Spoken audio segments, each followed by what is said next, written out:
அதே காத்து வாசம் வேற, அதே மண்ணு வண்ணம் வேற, அதே மக்க வாழ்க்கை வேற, ஒண்ணு மட்டும் மாறவில்லை.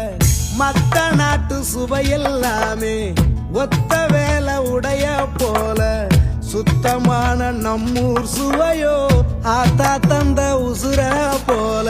மூட்டி பாசம் கொட்டி சமைச்சது திண்டுக்கல்லு தலப்பா கட்டி, நெய்யூத்தி நேசம் கொட்டி இழுக்குது திண்டுக்கல்லு தலப்பா கட்டி.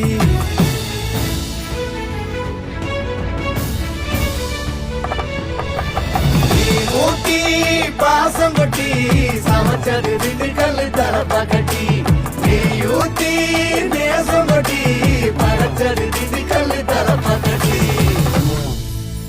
படைச்சது திண்டுக்கல்லு தலப்பா கட்டி.